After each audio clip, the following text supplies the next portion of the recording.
నమస్తే friends, welcome back to our channel cook with Kalpana. ఇవాళ మనం ఎంతో టేస్టీగా ఉండే వంకాయ కర్రీ పచ్చిమిర్చితో చేద్దామండి. చాలా టేస్టీగా ఉంటుందండి. దానికి మనం ఇలా పచ్చిమిరపకాయలు, ఉల్లిగడ్డలు కట్ చేసి పెట్టుకోవాలి. అలాగే వంకాయలు కట్ చేసుకొని ఇలా ఉప్పు నీళ్ళలో వేసుకొని ఉంచుకోవాలండి. తర్వాత ఒక ప్యాన్ తీసుకొని ఆయిల్ వేసి వేడైన తర్వాత కొంచెం జీలకర్ర వేసుకొని ఫ్రై అయిన తర్వాత కరివేపాకు వేసుకోవాలి. కరివేపాకు చూడండి ఎలా చిటపటం అంటుందో. తర్వాత మనం కట్ చేసి పెట్టుకున్న పచ్చిమిర్చి, ఉల్లిగడ్డ వేసుకోవాలండి.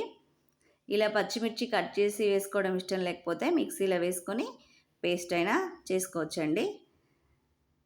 ఇలా ఇవి ఫ్రై అయ్యేదాకా ఫ్రై చేసుకున్నాక ఒక స్పూన్ అల్లం వెల్లుల్లి పేస్ట్ వేసుకోవాలండి.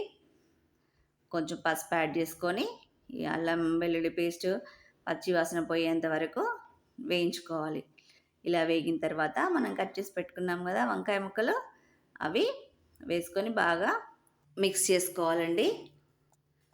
ఇలా బాగా కలుపుకోవాలి. ఇలా కలుపుకున్న తర్వాత మనం మూత పెట్టుకొని దీన్ని మగ్గించుకోవాలండి. అప్పుడప్పుడు మూత తీసుకుంటూ కలుపుకుంటూ ఉండాలి. ఇది ఒక 10-15 మినిట్స్లో అయిపోతుందండి ఈ కర్రీ. తర్వాత మనం ఇలా కొంచెం మగ్గిన తర్వాత సాల్ట్ యాడ్ చేసుకోవాలి.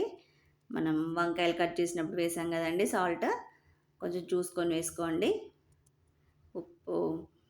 ఉప్పు వేసాక బాగా మిక్స్ చేసుకోవాలి.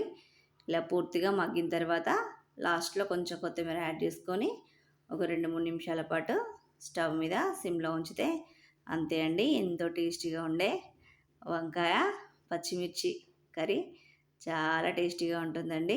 ఒకసారి మీరు కూడా ట్రై చేయండి. ఇది వేడి వేడి అన్నంలోకి ఇంకా చపాతీలోకి కూడా చాలా బాగుంటుంది.